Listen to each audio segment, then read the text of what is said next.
Assalamu alaikum. A'udhu billahi minash shaitanir rajim. Bismillahir rahmanir rahim. Alhamdulillahi rabbil alameen. ربنا آتنا في الدنيا حسنة وفي الآخرة حسنة وقنا عذاب النار ربي لا تذرني فردا وأنت خير الوارثين حسبي الله لا إله إلا هو عليه توكلت وهو رب العرش العظيم ربنا لا تؤاخذنا إن نسينا أو أخطأنا ربنا ولا تحمل علينا إسرا كما حملته على الذين من قبلنا ربنا ولا تحملنا ما لا طاقة لنا به واعف عنا واغفر لنا وارحمنا أنت مولانا فانصرنا على القوم الكافرين ولا حول ولا قوة إلا بالله العلي العظيم وصل اللهم على محمد وعلى آله وصحبه أجمعين والحمد لله رب العالمين. Welcome, dear friends. Inshallah, we will continue with our discussion on this from the words 28th word on paradise, and there's a short addendum which is on related to the paradise, to the word on paradise, which is on the creation of hell.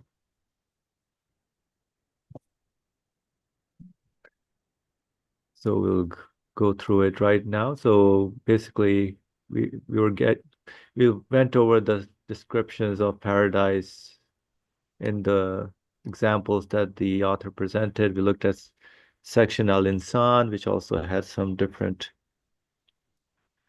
verses which related to how paradise for the believers and also warnings for the if one doesn't follow their true the way they are created to recognize who the source of existence is, then of course there is punishment for them. Right. So here he kind of interestingly attaches to paradise a topic on hell, which is like the opposite of paradise in a way. Just like belief and unbelief are opposites, so paradise and hell are also opposites.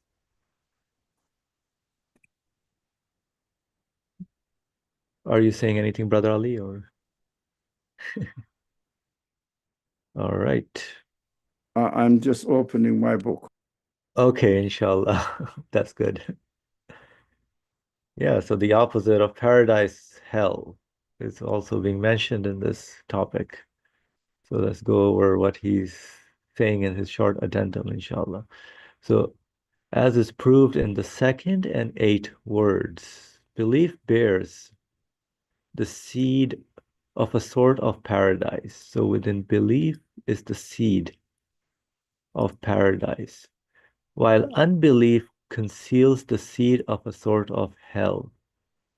So within our feelings itself, we can realize that what kind of comfort that belief brings to us, which is a sort of paradise within our feelings. And also when we are with unbelief, when we think that randomness, chance, or luck is operating, then unbelief, with not recognizing who is actually the Lord of the universe, then we feel bothered and disturbed, and that is what the feeling of hell would be. And just as unbelief is a seed of hell, so hell is one of its fruits. So unbelief would lead to hell, which is a seed of hell. So hell is one of the fruits of that seed, as an analogy. And just as unbelief is the reason for being sent to hell, so it is the cause of hell's existence and creation.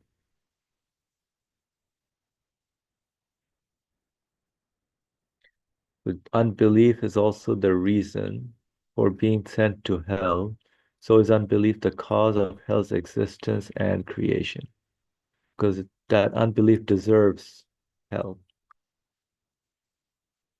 no comfort in this life. For if an insignificant ruler of a small dignity, small pride, and small majesty is told impudently by some unmannerly person, you may not punish me, and you cannot. If there is no prison in that place, the ruler will certainly have one built for him and will throw him into it. However, by denying hell, the unbeliever is giving the lie to one of infinite dignity, pride, and glory, who is sublimely and infinitely powerful, and is accusing him of impotence, lying, and powerlessness.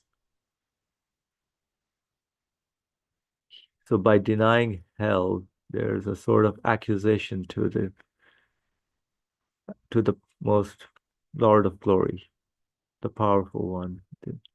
He is insulting his dignity and offending his pride terribly.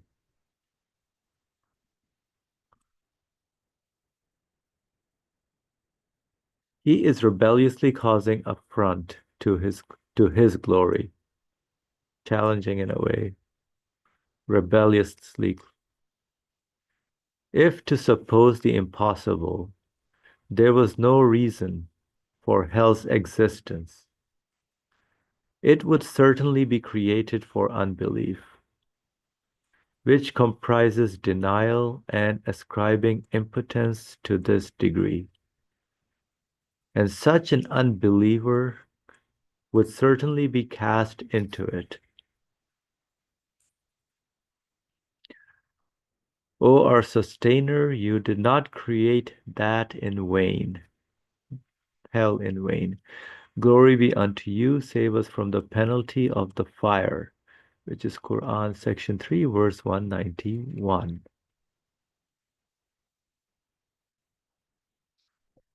This was the short piece on hell that was attached to the piece on paradise. Any comments on question? Yeah, Brother Ali, please go ahead. Yes, it is a short, but really very long. Very long. Shall we go just from the very beginning? Everything, every sentence needs to be paid attention. Sure. Let's start from the belief part, right? Belief Uh, bears the seed. Yeah, yeah, that's it. Start from there. Belief bears the seed of a sort of paradise. Seed represents, first, please, you go ahead. Since you underlined it, you know what is important messages delivered here. Please first share your understanding. Sure, yeah, just like the seed in the farmer seed, if he plants a seed which grows into a plant in a way, right? So the plant is like the example of paradise in the analogy, and the seed which needs to be taken care of, or it needs to grow in a way to become that plant, right? So doesn't need to rot. So we have to be careful not to rotten that seed with unbelief. So belief, that's why he says belief bears the seed of a sort of paradise in it that it leads you to, because the result of belief would be paradise in a way. Exactly what I understood. So something like seed, it is a potential tree, isn't it? Tree or plant or a living being, potential. Like human beings, when we see that, the human side of us, not the body. So belief is the seed, potential paradise in us, in our feelings. So anybody, of course, belief is not imitative, must be confirmed, satisfied, having a certainty in belief is a seed in human spirit. So this human spirit will grow into paradise in physical form in the hereafter, in non-physical form, that this seed of belief in the absolute being already spiritually experience the relationship between him and his source of existence, who is the absolutely infinite one.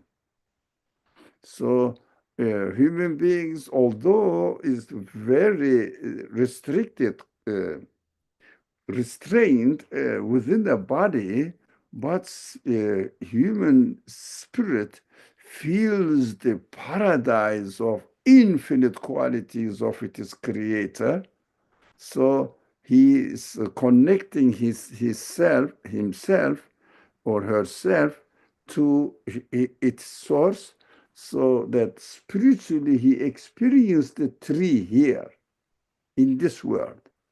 In the hereafter, in physical form, body will be given to this spiritual uh, experience of uh, the connection between infinite source of existence and the need for the infinite satisfaction of the spirit.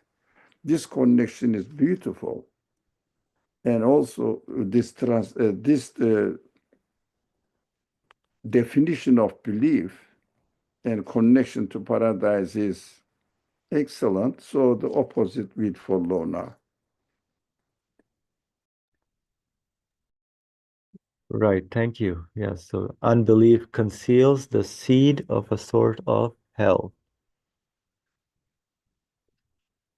So in the same way, there's the seed, but then it's corrupted seed, gets corrupted based on what unbelief does to it. So it had the potentiality to be a seed for paradise, but if one does not recognize, does not confirm or relate, feel in their feelings the infinite qualities of their Lord, then definitely that seed will be corrupted and unbelief would give the feelings a sort of displeasure and discomfort.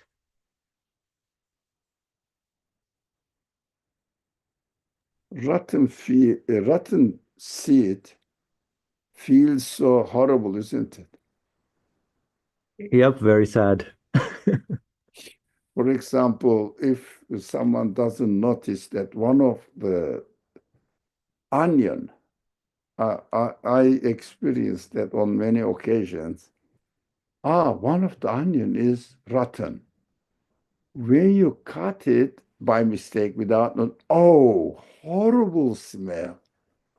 Really, the seed example is very frequently used in the risale-i.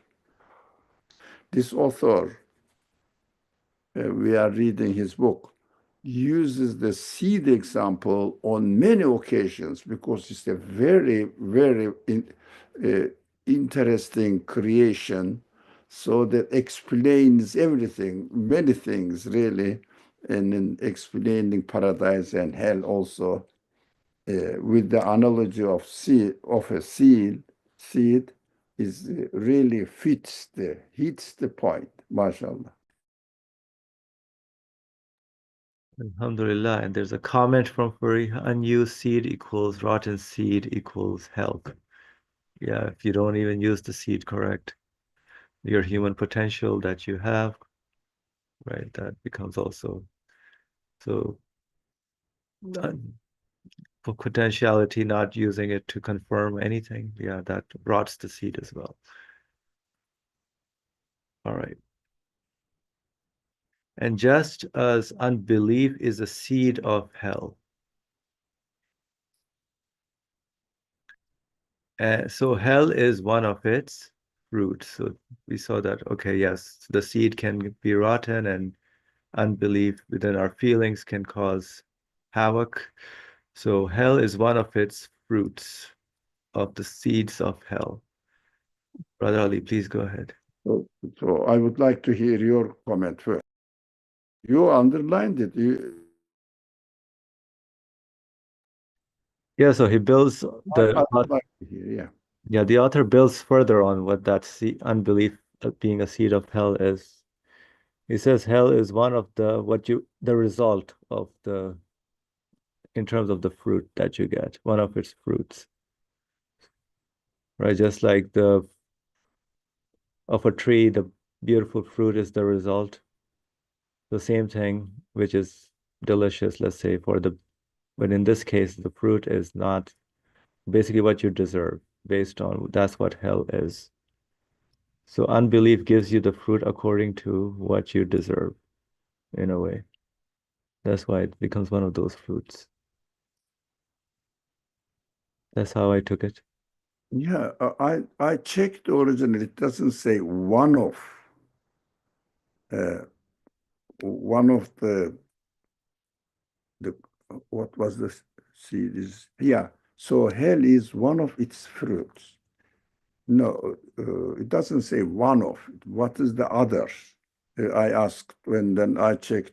I couldn't make sense of it. I checked that it doesn't say one of its fruits. Its fruits. But it seems to be what's going on here? It seems to be,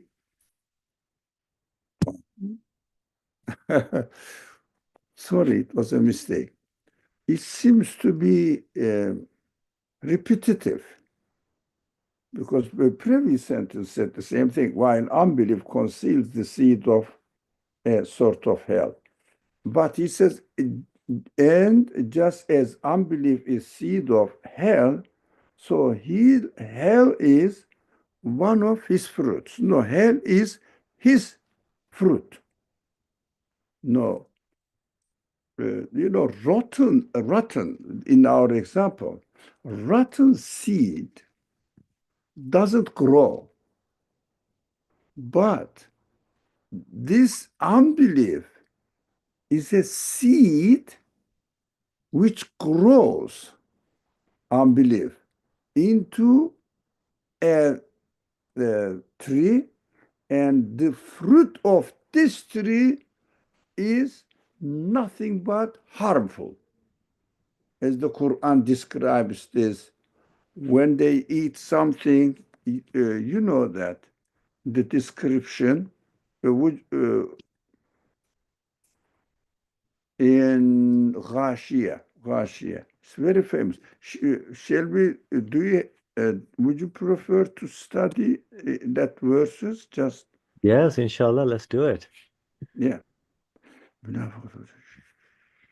Now, Layl, what we call Layl, here it is. There are many, but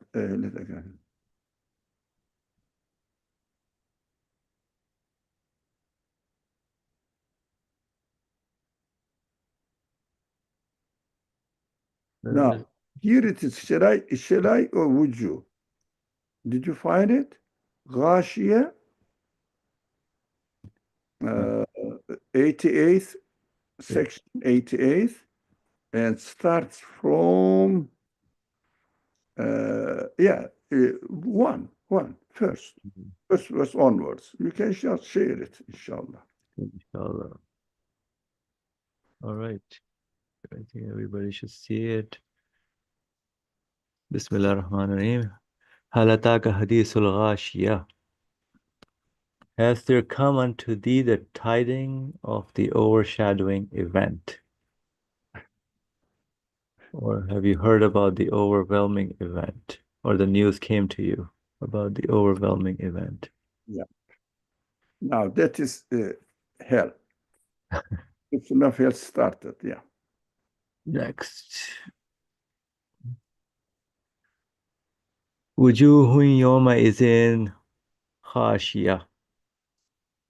Some faces will on that day be downcast.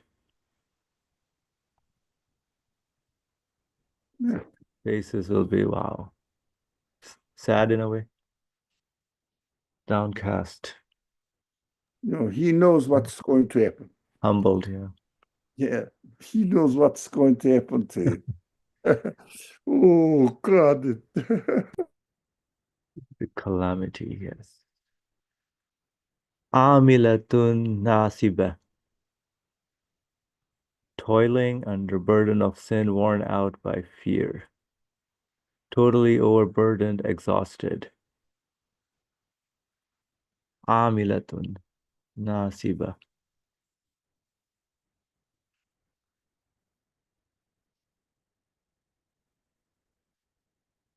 Tasla naran hamiya. About to enter a glowing fire. Burning in a scorching fire.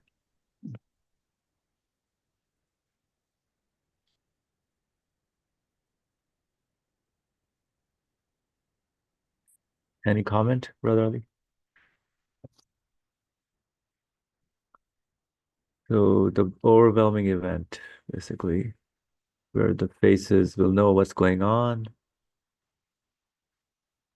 and adjust as the result is coming, right? Burning, about to enter a glowing fire or burning in a scorching fire. Tasla naran hamiya. So the reality is like kicking in. One starts feeling it.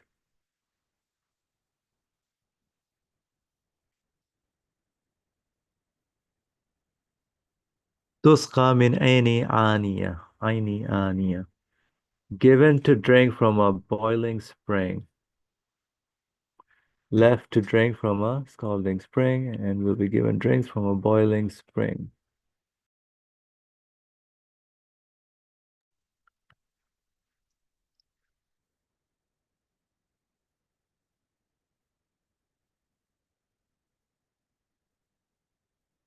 ليس لهم طعام إلا من ضريع.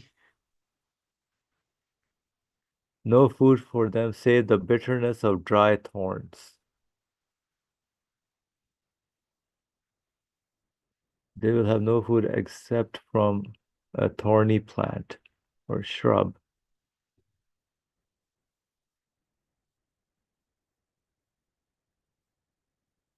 Whatever you expect, it has opposite effect on you. Uh-oh. Whatever you expect, the opposite. Yes, opposite.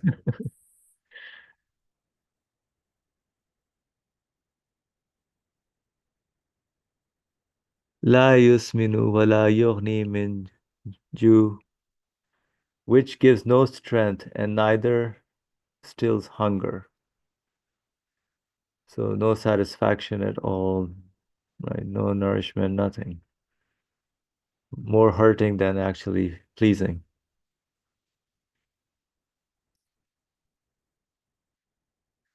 وجوه يومئذ ناعمة.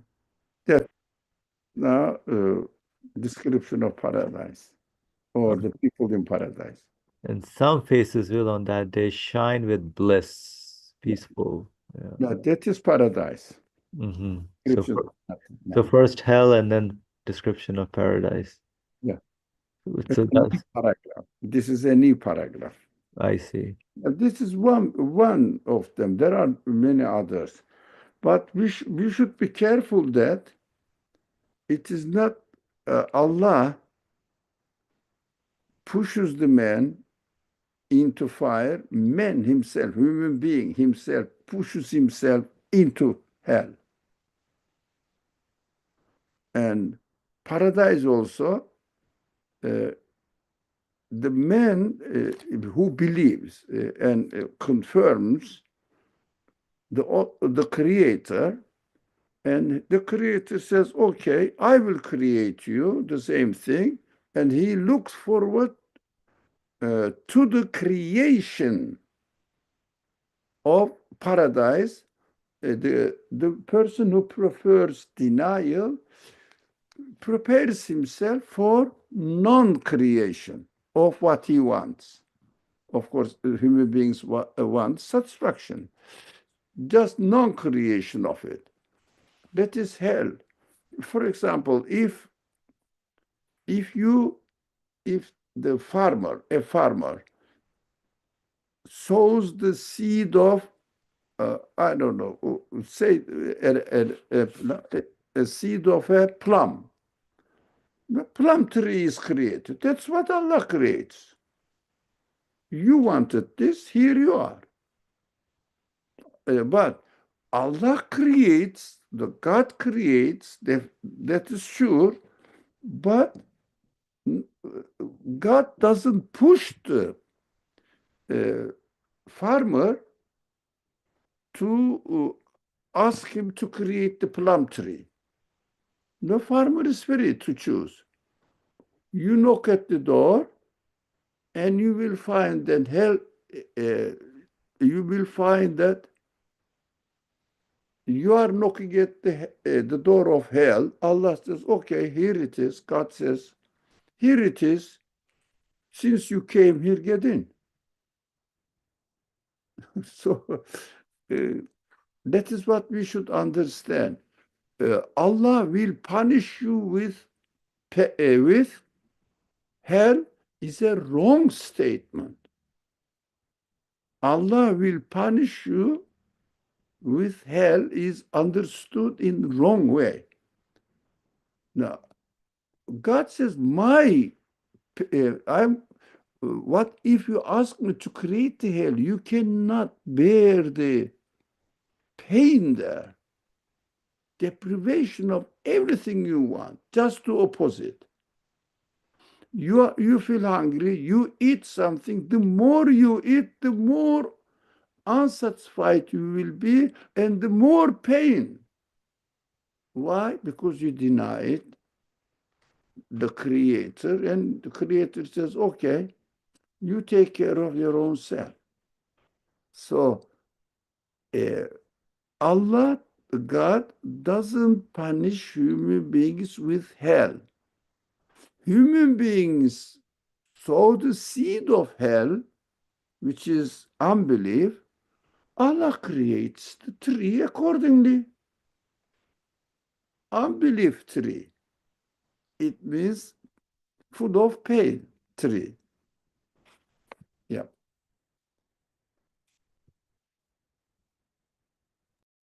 Yeah, thank you. So pointing out, that's a good point, actually. God punishes with hell, yeah.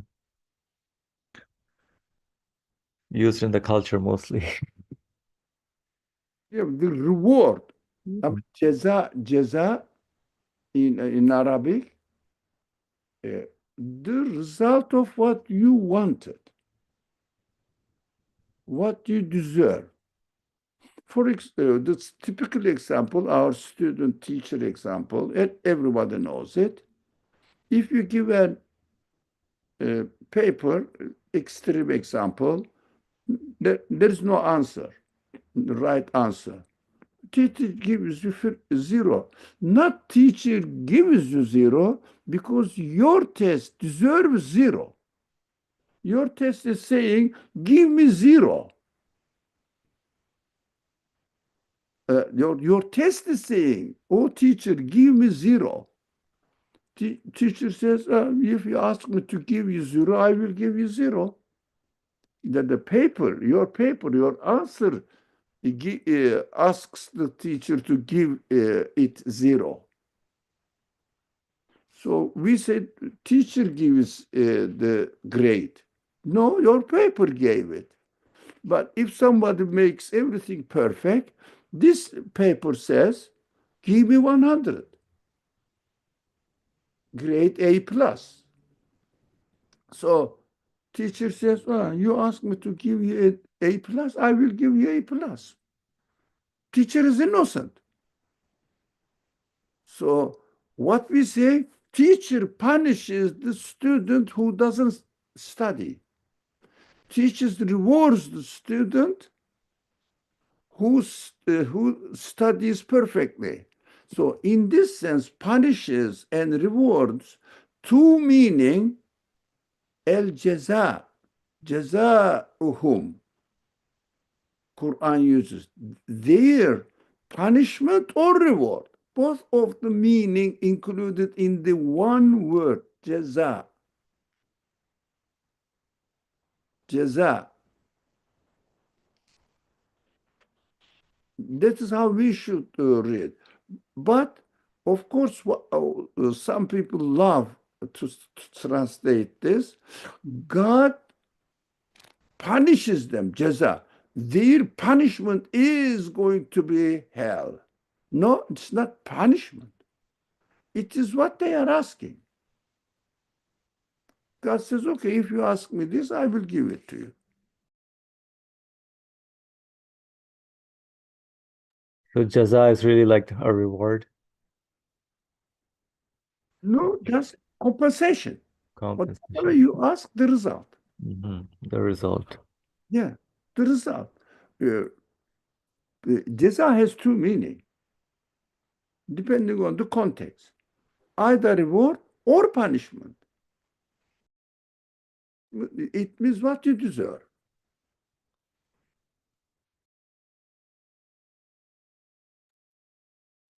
Alhamdulillah. Very nice. Okay. So paradise. Wujuhun yawma is in na'ima. This paradise now, it's not our, I mean, you can read it, but we are reading hell now, about hell. Lisa'iha radiyah. Well pleased with the fruit of their striving. Now, but our subject is hell. Right. So it's another verse you said to look at. Uh, uh, that's enough. Let's finish this hell today. It's not.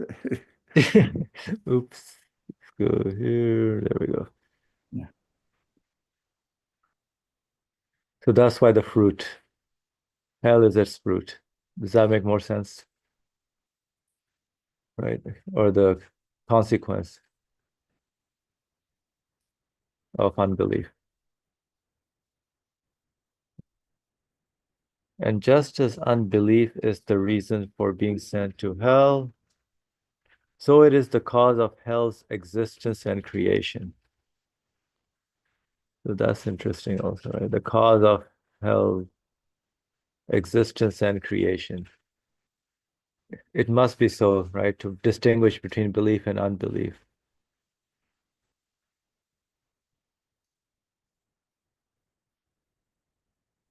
So definitely unbelief deserves the creation of hell. Or can we say that if just assumption, and hopefully it is true, it will be true one day. If there is no unbelief or carrier of unbelief in the world, human beings, none of them carry the unbelief, carry unbelief. Do you think hell will be created? No? No. You see, Yeah. unbelief is the reason, Hmm. not God is angry.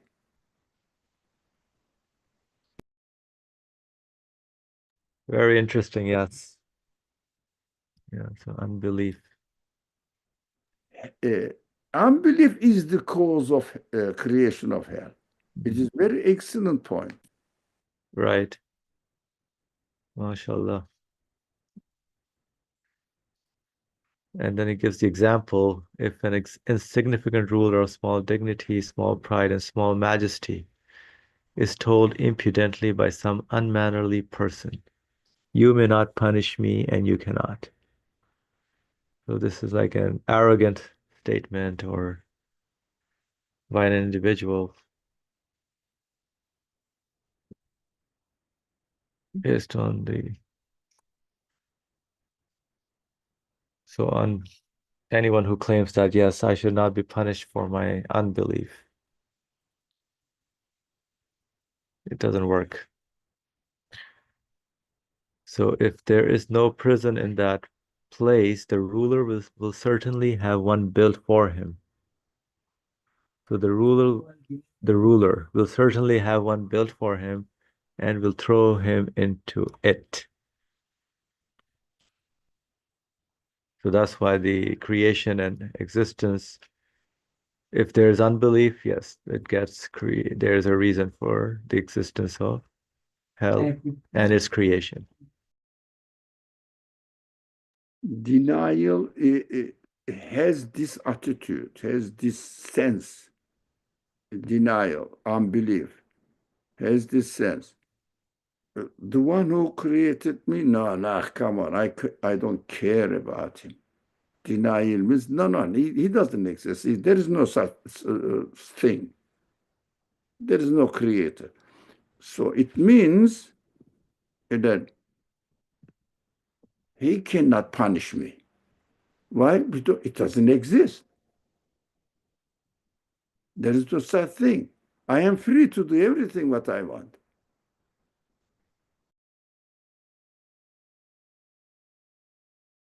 Right, that's the attitude of denial. Right, basically. Yeah. The attitude of denial is a challenging the creator. You cannot do you are not no, you are nobody. I don't recognize you. It means unbelief means this. So the secular world is basically living that way, not recognizing who the that I belong to someone or I'm created. We always share this, preserve this side. We say in our discussions, these people, they don't know what they are doing. They are not challenging the creator. As the example says, you may not punish me and you cannot punish me. They don't really deliberately deny that he cannot create a hell or paradise. It means you are not a creator anyways. You cannot do anything. Well, I don't recognize your authority. That is why these people, I mean, I am very, very sensitive about the word denier to use for this people who just walk on the street, ordinary people. They don't know what they are doing. They are not confirming, maybe, we don't know, but generally speaking, they are not denying either. I don't know what they are. None of my business. But by definition, the one who denies the creator means I am not responsible for him. There is no such body, and I'm not going to be punished. It means he cannot punish me. It means he doesn't exist anyways. Denial is this. Thank you. Thank you. All right, so next is, however, by denying hell. So deliberately denying hell. That there's no place for punishments. Like someone will say there's no prison, or I don't recognize the police, which is not the reality. So the unbeliever is giving the lie to one of infinite dignity, pride, and glory, who is sublimely and infinitely powerful, and is accusing him of impotence, right, lying, and powerlessness. He is insulting his dignity and offending his pride terribly.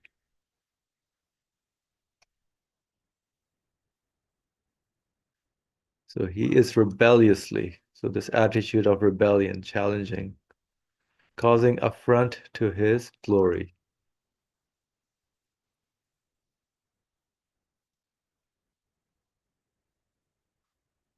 If to suppose the impossible, there was no reason for hell's existence, It would certainly be created for unbelief. This is important. Which comprises denial and ascribing impotence to this degree. The word is carefully chosen. It would certainly be created, hell would certainly be created for not unbelievers. No, for unbelief. Whoever carries unbelief with him, her, then because he carries unbelief, that is why hell is created for this person. If he didn't carry unbelief, this person won't be in hell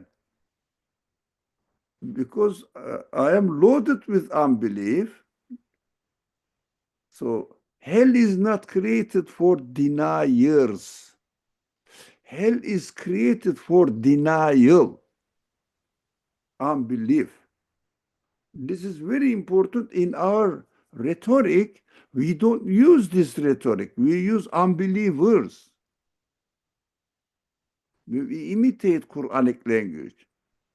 Quran speaks in concrete sense unbelievers. But we have to understand a person is an unbeliever if a person is described as an unbeliever, not the person is unbeliever, because he carries unbelief. That is why he's called unbeliever. For example, you hold an American passport. So go to a country, you show your passport, what they say? Ah, you are from America, you are an American. Understood? You are a human being, but because you carry identity as identity, American passport, you are an American. Got it? Got it. Yes. Yeah. If you carry it, Pakistani passport, which is beautiful, now you would be an Pakistani.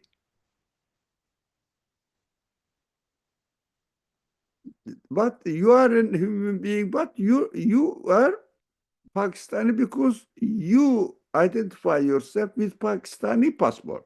Thank you. That's a good point, actually, about it doesn't say unbeliever, but unbelief, created for unbelief. Very carefully chosen. So whoever has this unbelief, yes, that would definitely be deserving of hell, deliberately denying.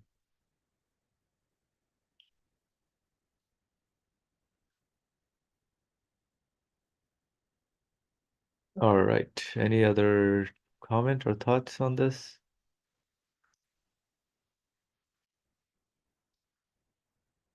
All right. And should we start the new topic since we have a few minutes, which is an interesting. Last sentence, we didn't complete the Oh, last yes, we did not.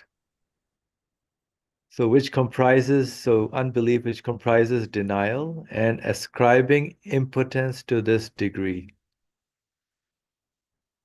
And such an unbeliever would certainly be cast into it.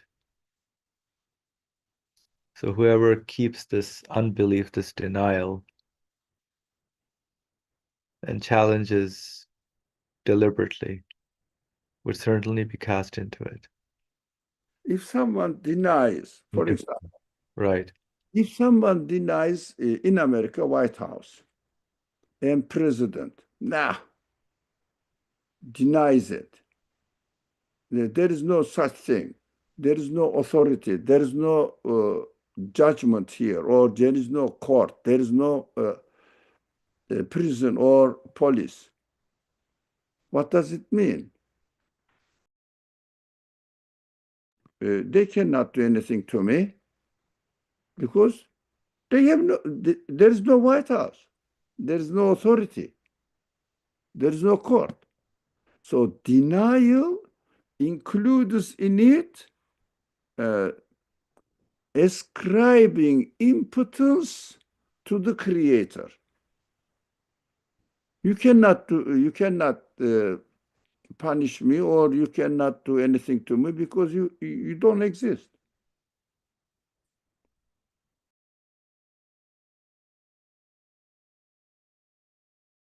I see. So denying includes that ascribing impotence of it. Okay, to this degree.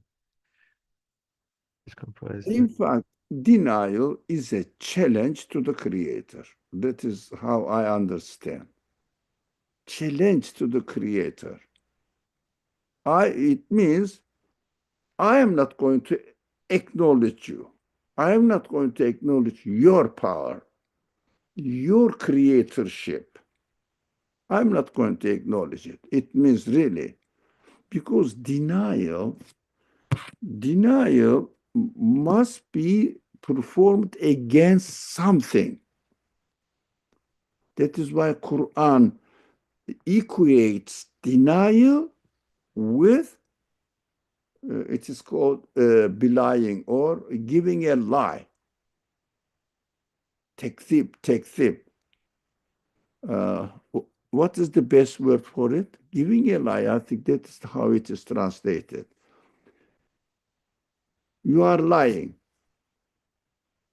So the Quran Yep, uses. that makes sense. Yeah. Giving it a lie. Yeah.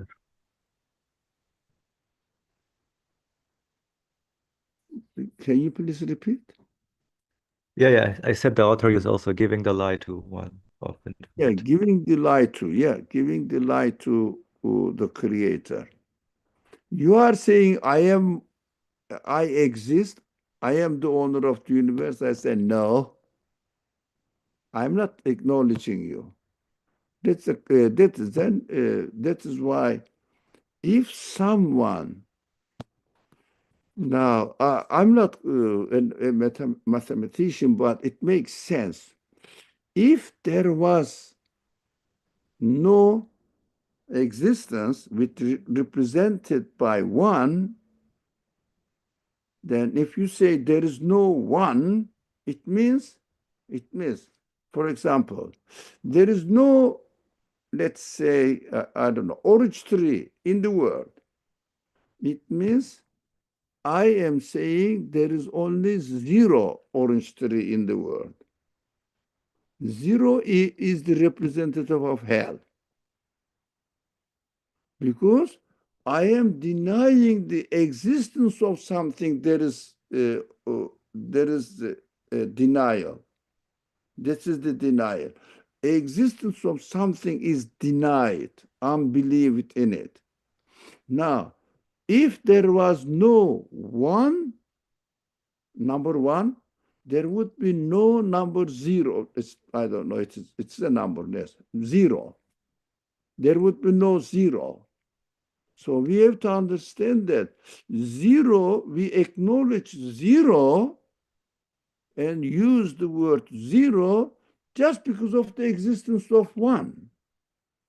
So that is what we have to understand, that it is ascribing impotence to the creator. It means you don't exist, so is left zero. If there was no one, there would be no zero. Do you understand at all? Or is it too theoretical? Does it make sense? No? Partially. So you said if there's no one, then there's no zero. So if I say there is no orange tree in the world, it means Right. denying the existence of the orange tree, because the concept of orange tree proves that there is orange tree and I am denying it. Hmm. That is why some philosophers, especially Western philosophers who believe in God, they say this is a proof of the existence of God. Denying the existence of God, the very fact of denying the existence of God proves that God exists. But some people argue against it. That is a philosophical matter. But denial, for example, can you say, in fact, let's make up a thing. There is, there is no X3 at all, at all, in fact. So can you deny the existence of X3? No, you don't know. Because you are not denying the reality. So there is no subject of denial or confirming or denying. It is out of question. If someone says, I don't believe in God, in the Creator, that is the very fact demonstrating the existence of God. Some philosophers argued about it.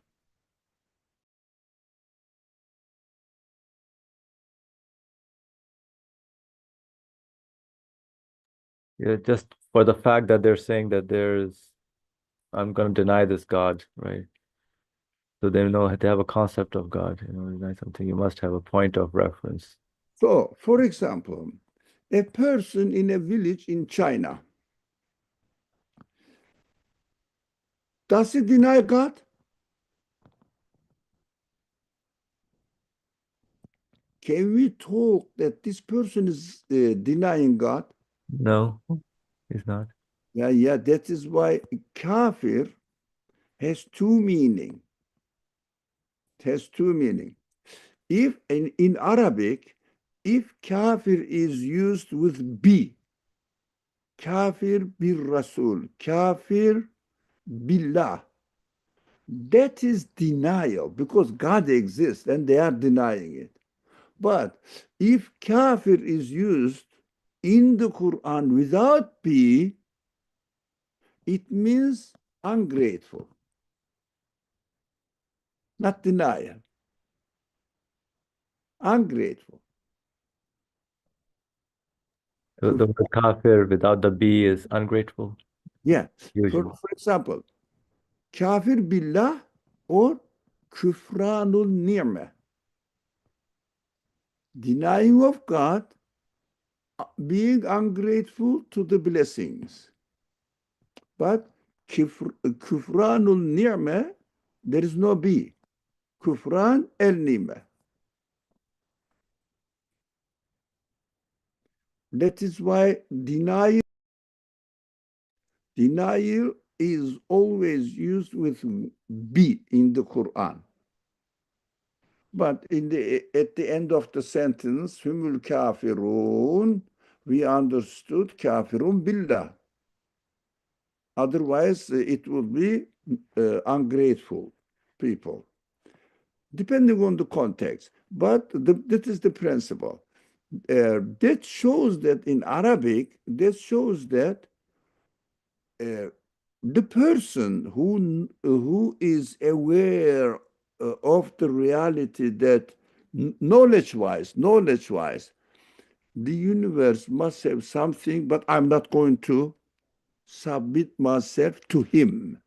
That is the core reason of denial. I'm not going to submit myself to him. One of the very brave existentialist philosophers said, I know you are up there. You are up there, and I'm not going to acknowledge you. He straight away says and speaks in this way. Yeah. That's a strange attitude to have. I know that you exist, but I deny you still, in a way. So if, as our friends shared, is what you are saying, Feriha. In order to deny something, you must have a point of reference. Yes, exactly. You got it. So I asked the question, I think the no. There is an in the chat box, no. The people, that's why the Quran says, if we have not sent the message to a people, we don't punish them. This very famous verse, and we frequently use it here because it is very relevant to our time. Some of the Muslims are very, I don't know how to describe them, zealot about Islam. And they say, whoever doesn't believe in Islam is kafir. This is absolutely wrong, trash. No, those people in China who have not received the message, you cannot say that they are deniers. They are not aware of it. If you don't know something that exists, can you deny it?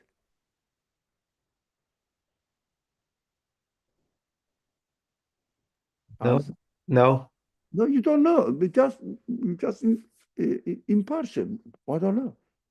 I don't think. So that shows that denial is always the subject. If somebody is aware and hurt and feels that this is what the reality is, but I'm not going to submit to it. That is why Islam means this. Islam means this. I submit myself to the reality. Denial, inkar, means I don't want to submit myself to the reality. Kafir, I am just going to cover it up and pretend as if it doesn't exist. I am going to ignore it. It means kafara, very famous. Everybody knows this. Covering up. So I'm going to ignore it. I'm not going to take into account his existence account. Declare my independence.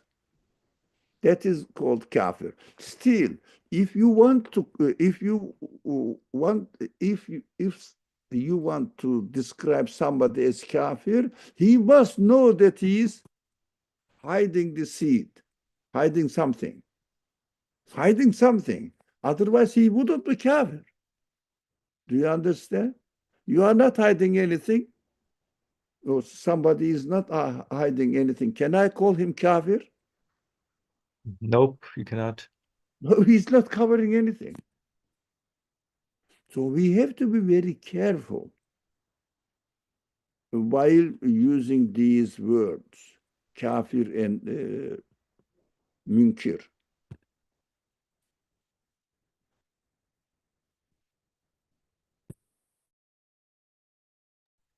Oh, so the other word is munkir, the one who deny. Yeah, inkar, münkir, Or okay, yeah. inkar, unbelief. Mm-hmm. MashaAllah, very good. All right. Let's study this verse. Bismillah. Oh, our sustainer, you did not create hell or that in vain. Glory be unto you, save us from the penalty of the fire, which is from the Quran, section 3, verse 191. ربنا ما خلقت هذا باطلا وقنا عذاب النار. Now, this is in the context, this verse is taken a part of the verse. In the context, it is used for the creation of heavens and the sky and the earth, right? But, but because it ends, this part of the verse ends with وَقِنَا عَذَابَ النَّارِ. So the Nursi took it, since it says save us from the penalty of the fire, you get it? So he said this verse is also refers to the creation of the hell. because glory be to you, save us from the penalty of the fire. Glory be to you means I acknowledge your glory. So save me from the penalty of the fire. So the author, very carefully, has chosen this verse as a reference to the subject of hell and interpreted it, "O our sustainer, you didn't create that." That means hell in vain. Why? Denial, unbelief, is a potential hell. So it should grow into hell. That's what we have been studying. That is, somebody may say, look, Nursi made a mistake here. This verse that refers to creation of heaven, creation of the sky and the earth. So we have to understand the result. The glory be unto you, save us from the penalty of the fire, particularly the creation of fire. It means hell. And you didn't create the hell in vain. That is how Nursi reads it within the context of the subject, which is hell. It perfectly fits it. But somebody may say, if if he is not careful, he may say it is a wrong quotation from the Quran, because the general context is the creation.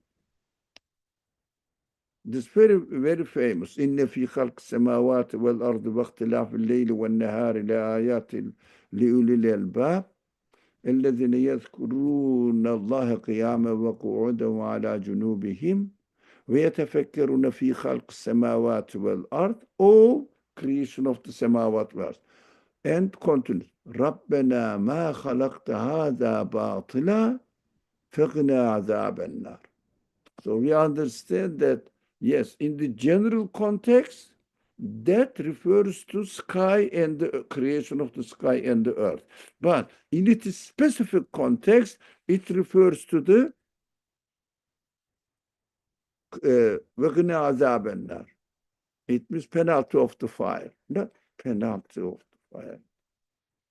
Azab النار, pain of the fire. Azab.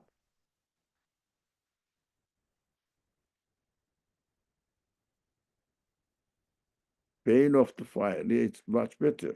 Penalty means punishment. Azab is not punishment. The result of punishment, pain. So pain of the fire. So Nursi equates it, pain of the fire is equal to pain of unbelief. And that is hell. It's a beautiful understanding of the verse. MashaAllah. MashaAllah, very fitting actually, alhamdulillah. Yes.